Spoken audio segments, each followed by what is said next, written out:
And, I think it can be really frustrating to me at times, and I think it's difficult. I think a lot of people sometimes think I'm a robot. I'm not a robot. I have emotions, I have feelings, and it can be really difficult to go through a lot of that. And now we heard a bunch of talk about Fever fan, Caitlin Clark fans sticking together and no showing the games and boycotting the game and this and that. And man, oh man, this picture doesn't spell good news for the WNBA. I'm just gonna blow this up here. This does not look good. This does not look good. You can see empty seats all over. Something is breaking inside the WNBA right now, and it's happening faster than anyone in a front office was prepared for. We're not talking about a rough week or a bad stretch of games. We're talking about a structural collapse playing out in real time in front of millions of people who are actively choosing to look away. The moment Caitlin Clark's injury report dropped confirming she was out for Sunday, ticket platforms froze. Seats that were selling at premium prices hours earlier became nearly worthless in minutes. Not hours, minutes. Fans weren't disappointed, they were done, and that distinction is everything right now. But here's what most people are missing. This didn't start with a medical report. It started with a punch, a silence, and a league that bet everything on staying comfortable while their biggest star was being targeted openly on national television. The executives thought a trophy would smooth it over. They handed Clark the Player of the Month award and waited for the noise to die down.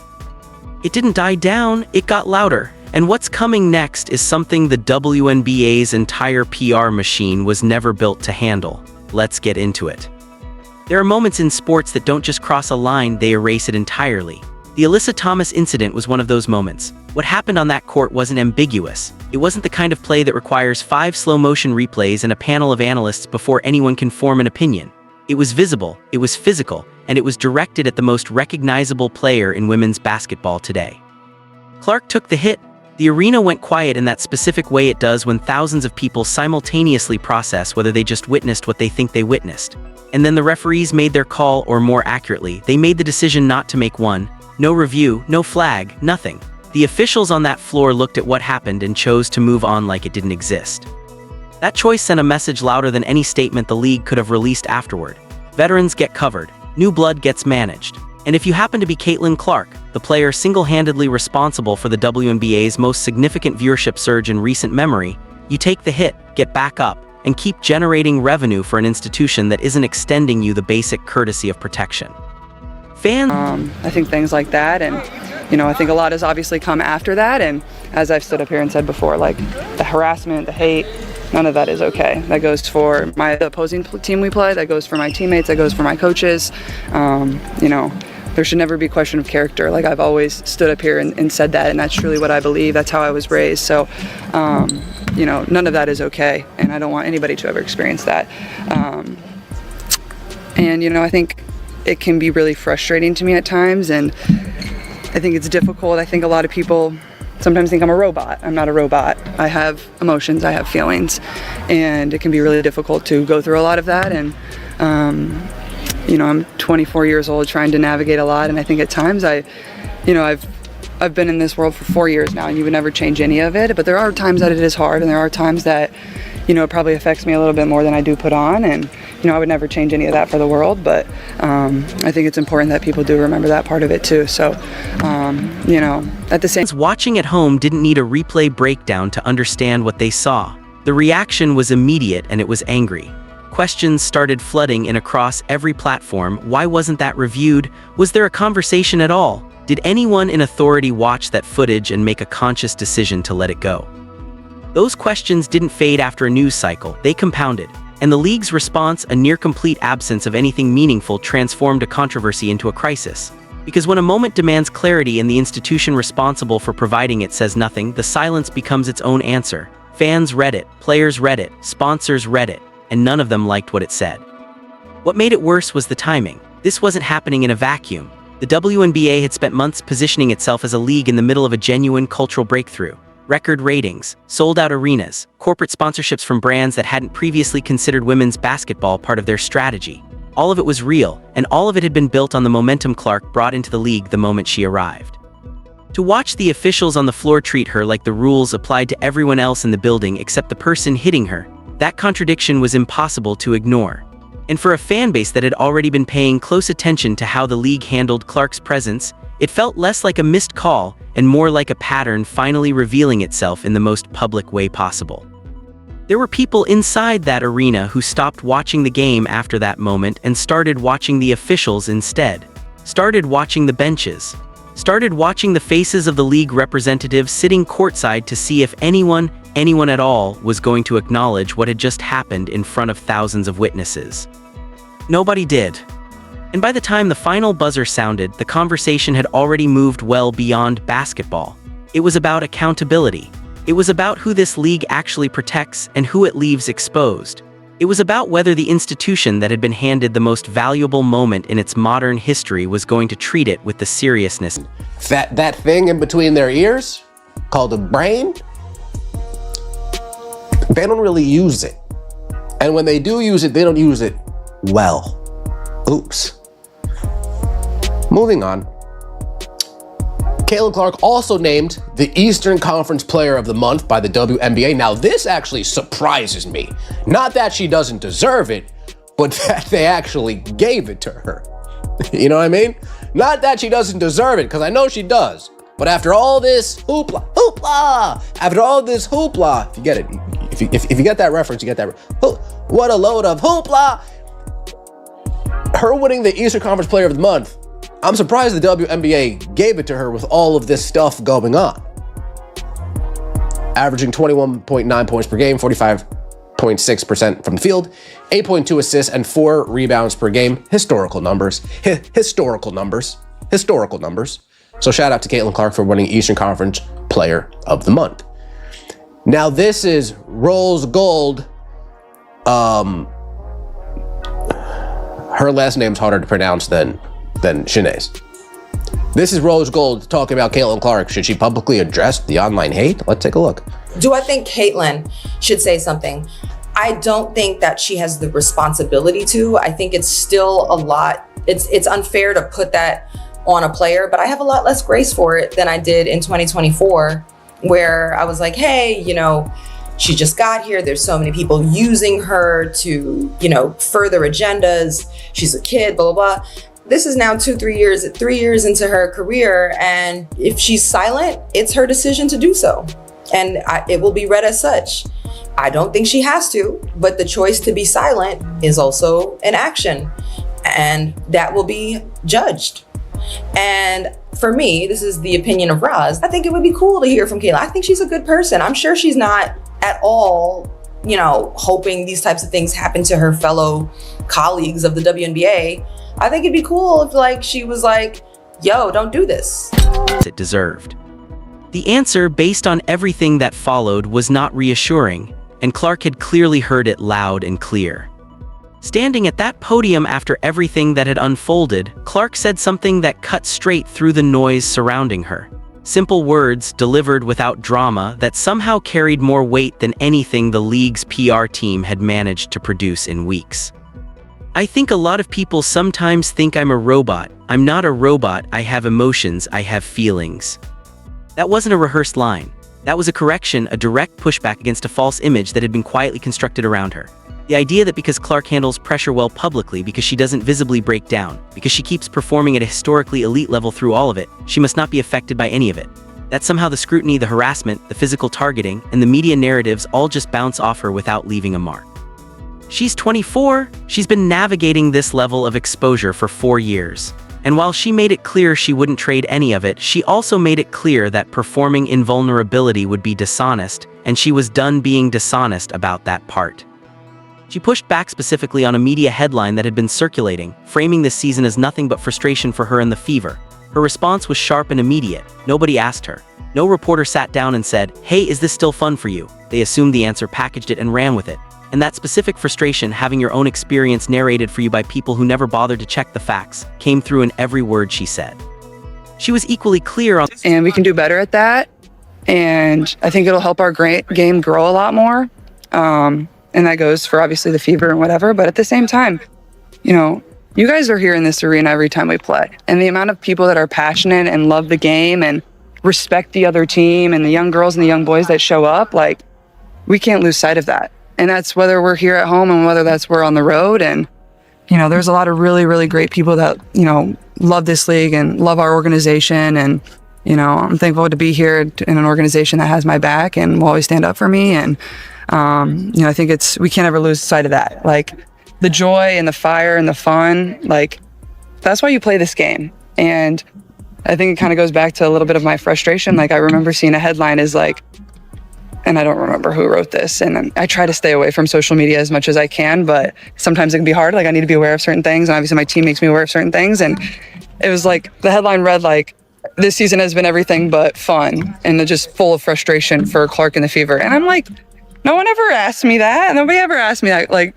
that's wrong. Like, discuss my play. Discuss if I played bad. Discuss if I played good. Like, discuss our play. And at times I understand there's other things that need to be talked about. Great, whatever. But let's continue to move on and, you know, things like that. And, but I think just focusing on the joy and the amazing parts of this game, like I said, I think it's sometimes a disservice to not only our team, but to everybody else. And, you know, let's get back to a lot more smiling and positivity. I think our world could use a lot of that.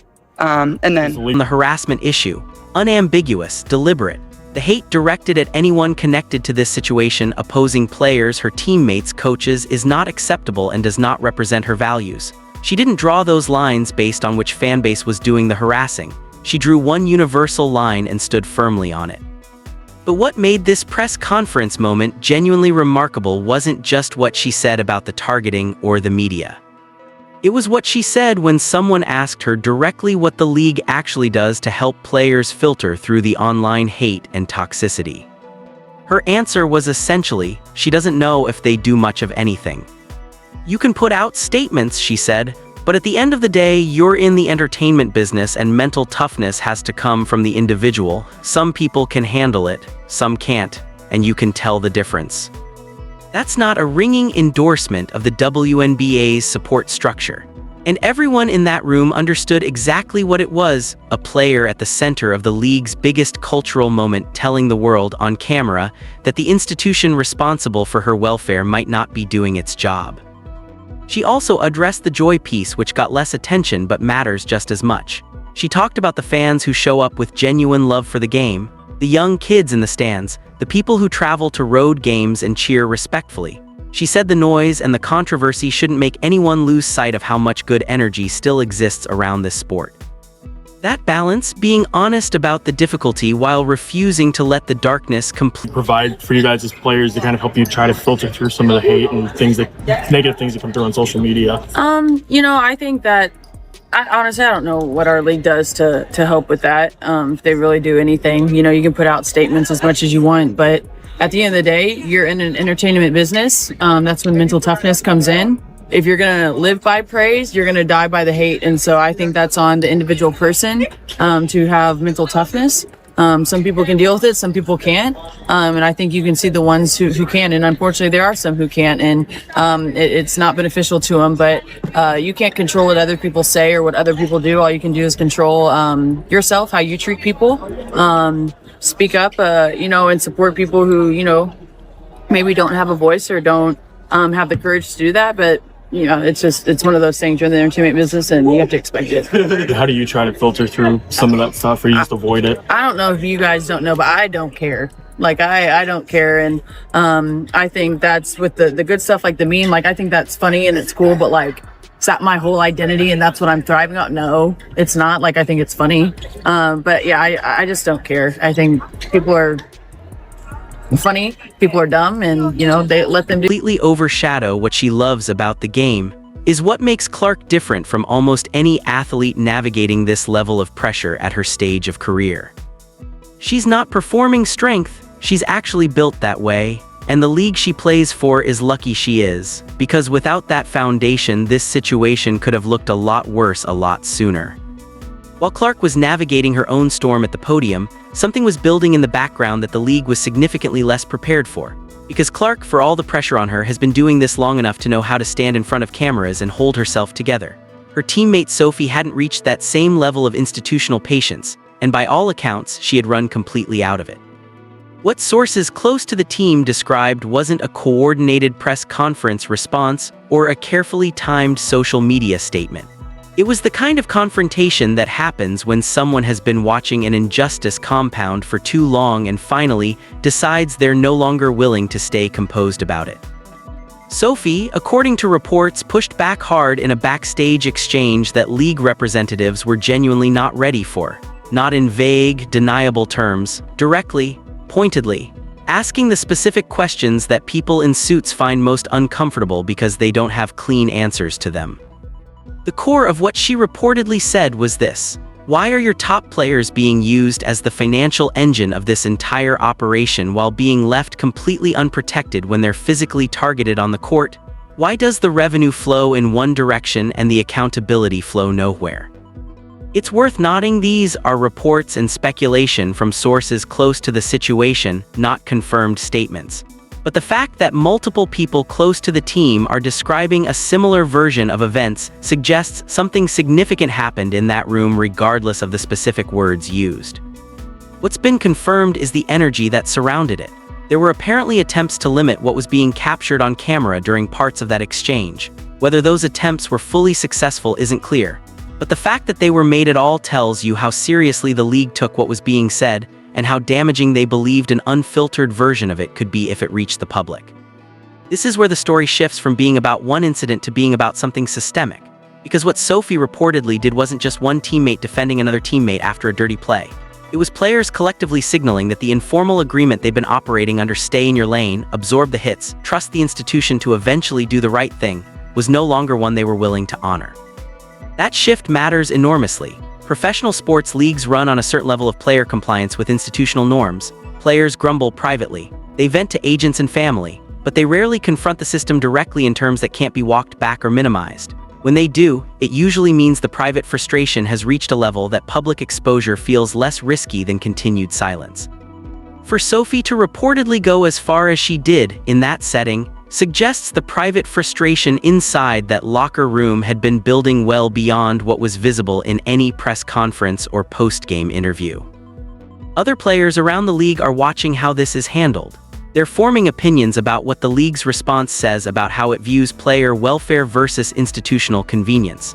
And if the message they receive is that speaking up leads to friction while staying quiet is rewarded, the cultural damage goes far deeper than any single controversy can account for. The league has a narrow window to respond in a way that begins rebuilding internal trust. Based on the financial signals that hit immediately after Clark's injury report dropped, that window is already closing faster than anyone in a front office was prepared to admit. Every major sports league runs on a few critical financial pillars: viewership, ticket revenue, sponsorship deals, merchandise. The entire ecosystem of modern professional sports finance depends on those numbers staying strong and growing. And for the WNBA heading into this season, those numbers had been doing something they hadn't done in years, genuinely accelerating in a way that was attracting serious outside money and mainstream attention. That acceleration had one engine, one player, one cultural moment that the league had been handed rather than earned through decades of institutional work. The Caitlin Clark effect isn't a talking point used by fans who want to make a point in an argument. It's a documented economic reality that changed what the WNBA looked like on a balance sheet. Arenas that had been running at partial capacity were suddenly selling out. Television ratings for games she played in were breaking records the league hadn't approached in years. Sponsors that had never previously considered the WNBA part of their brand strategy were now signing serious agreements, because the audience Clark brought with her was exactly the demographic those companies wanted access to. All of that was built on one assumption: that the league would protect its franchise player like a franchise player. The moment Clark's injury report was confirmed, that assumption collapsed in real time. Ticket platforms froze trying to process what was happening to demand. Seats that had been priced at a premium dropped to near worthless within minutes. The market wasn't making a prediction about one game, it was making a statement about the product's value without its central draw. And the statement was brutal. Tracking data reportedly showed an immediate 5% drop in core viewership. Before anyone dismisses that as a small number, consider what it means in context. The WNBA's entire growth strategy for the next decade was built on a fanbase that was still being cultivated. Losing 5% of that audience isn't a dip, it's a fracture line. and fractures that aren't addressed quickly and correctly don't stay contained. Corporate sponsors are not sitting patiently on the sidelines watching this unfold. Reports of emergency internal meetings aren't coming from one source, they're coming from multiple directions, which suggests the anxiety is real and widespread. These companies didn't commit multi-million-dollar deals to be associated with empty arenas and governing bodies that respond to their biggest crisis by handing out trophies and hopping the news cycle moves on. They signed up for momentum, for the energy of a genuine cultural breakthrough in women's sports, for the specific audience that showed up because Clark showed up. That audience, as the ticket collapse demonstrated in real time, doesn't transfer its loyalty to the league by default. It follows the player. And when the player is sidelined, whether due to injury, league mismanagement, or both, that audience has no particular reason to stay. This is the fundamental miscalculation the WNBA made. They assumed that once they had the audience, they owned it. That the fans would keep showing up, keep buying merchandise, keep tuning in regardless of how the league handled the circumstances around its most valuable asset. They were wrong, and the speed at which the financial signals moved after that injury report dropped is evidence of just how wrong they were. There is no quick fix for this. You can't manufacture the kind of organic cultural momentum that Clark brought into the league. You can't replace it with a press release or a monthly award. What was built took years of her work, and what's being damaged is happening in days. The executives are starting to understand that now. Whether they understand it fast enough is a completely different question. While the financial fallout was making itself visible in ticket algorithms and sponsor boardrooms, a separate but equally significant debate was playing out in the broader basketball community. One that gets at a more complicated question, not just about what the league owes Clark, but about what Clark owes her audience in return. The commentary from figures like Rose Gold pushed on something that a portion of Clark's supporters didn't necessarily want to engage with. The argument stated plainly was this: Clark has a platform unlike anything women's basketball has ever seen. The decision to stay quiet when that platform could be used to address the toxicity flooding through her fanbase isn't neutrality. It's a choice, and choices carry weight and will be interpreted accordingly. There's genuine validity to that argument. When you carry the kind of reach Clark does, silence on certain issues doesn't read as staying out of it. It reads as having decided to stay out of it, which is itself a position. And positions, intentional or not, get judged. But the counter-argument is just as legitimate, and Clark has been living it in real time. She has spoken. She drew clear lines at the podium. Harassment directed at anyone, any team, any coach is unacceptable and doesn't represent her. She said it plainly, without hedging, without making it conditional on which fanbase was doing the harassing. She said it and meant it. The question of whether she said it enough, in the right format, with sufficient urgency, that's where the conversation gets genuinely murky. Because there's a version of that criticism that's fair and worth engaging with, and there's a version that places an impossible burden on the player already absorbing the most pressure in the room to also become the primary solution to a cultural problem the league itself helped create and has consistently failed to address. Clark's own response to questions about navigating social media toxicity was disarmingly straightforward. She doesn't care, not as performance, not as a defense mechanism she's constructed publicly while privately spiraling. Genuinely doesn't care. The praise doesn't define her. The hate doesn't define her. She finds the absurdity of online commentary more funny than threatening, and she's built enough internal grounding not to let either extreme pull her off center. That's a remarkable thing to genuinely mean at 24 years old in the middle of one of the most intense media environments in modern sports. And it explains, at least partially, why she's been able to perform at the level she has despite everything happening around her. But here's the part that matters institutionally. Mental toughness, as genuinely admirable as Clark's version of it is, should not be the WNBA's primary strategy for managing the toxic environment surrounding its most prominent player. The league can't point to Clark's resilience as evidence that the system is working. That's not how accountability functions. When Clark said on camera that she honestly doesn't know what the league does to support players dealing with online hate, she wasn't being dramatic. She was being honest. And that honesty revealed something the league's communications team couldn't spin away, that the infrastructure supposedly built to protect players from the worst of public life might be largely cosmetic.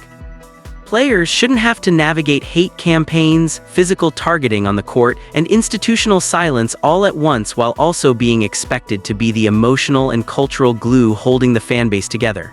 That's too much to ask of one person, regardless of how capable that person is. The league built a structure that required Clark to carry everything, and now that structure is showing exactly what happens when it gets tested. Pull back from the immediate drama and look at what's quietly being discussed in the conversations that aren't happening in front of cameras. Because according to people close to the situation, the language being used behind closed doors right now isn't the language of resolution. It's the language of people who have stopped assuming things will get better on their own. Speculation among insiders, and it's important to frame this clearly as speculation, not confirmed reports, suggests that both Clark and Sophie have engaged in conversations about their long-term futures with USA Basketball that weren't happening several months ago. Not announcements, not ultimatums delivered publicly, but the kind of preliminary, exploratory discussions that happen when trust has been damaged enough that people start genuinely asking what their options look like. That kind of speculation, even when unconfirmed, carries weight, because the WNBA's entire projected growth arc for the next several years was drawn up with Clark as the centerpiece. Lose her presence, or even lose her enthusiasm and full investment in what she's doing, and you don't just lose a player. You lose the audience she brought. You lose the sponsorship relationships that exist because of her. You lose the cultural moment that was already difficult enough to create organically and is nearly impossible to recreate once it's gone. The trust fracture between the players and the front office isn't theoretical at this point. It played out publicly on camera at a press conference where Clark told reporters the league might not be doing much of anything to support its players in dealing with hate and harassment. You don't walk that back with a statement. The people who heard it drew their own conclusions. The sponsors heard it. The fans heard it. Other players around the league heard it.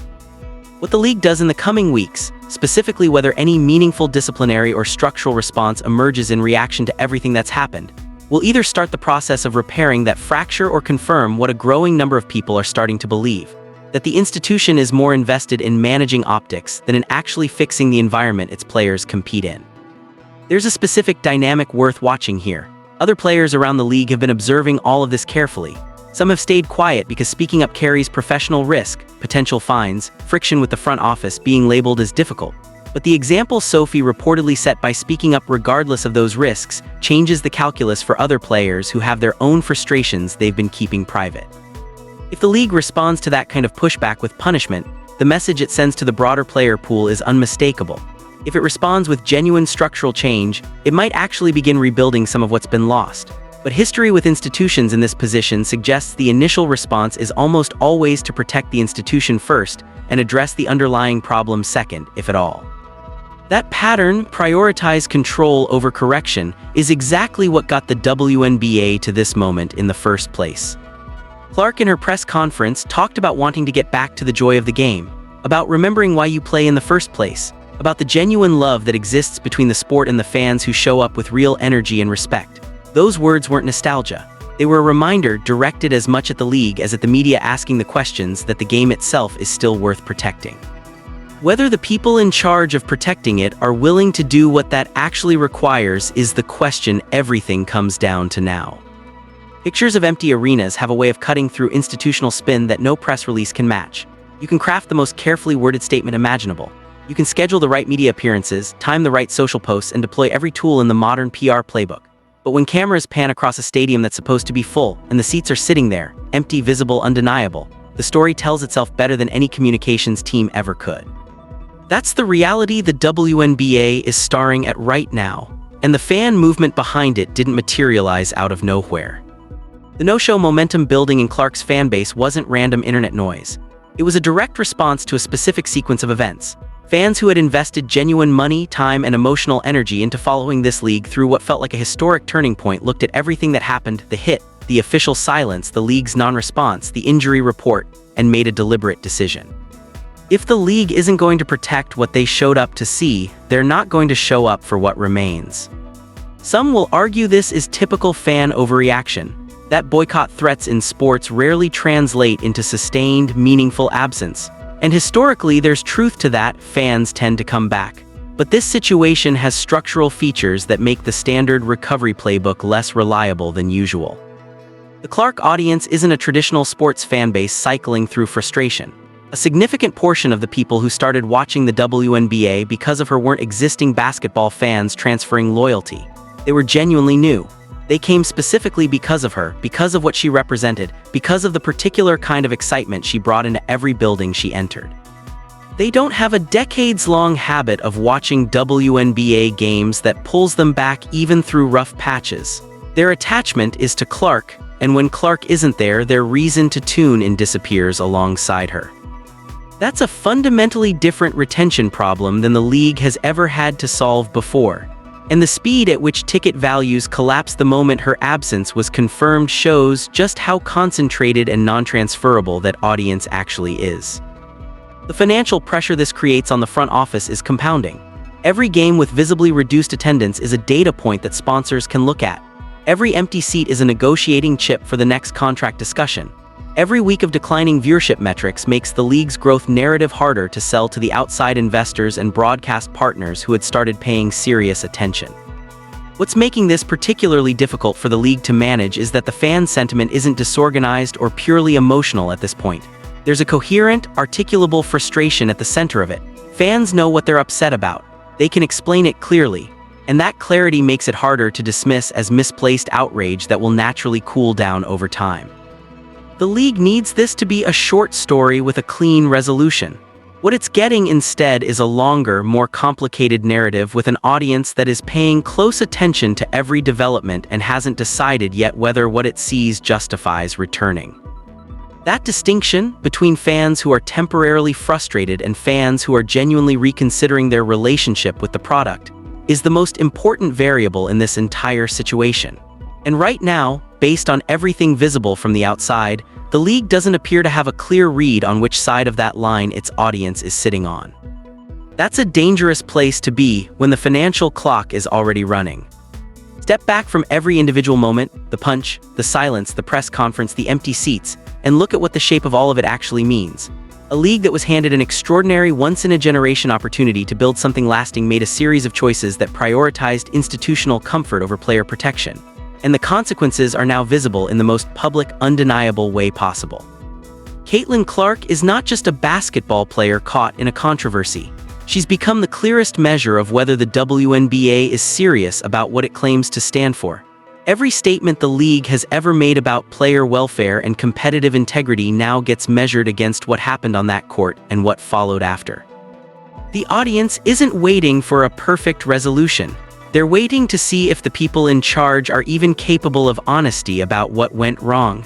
That's a lower bar than it sounds, and somehow the league is still struggling to clear it.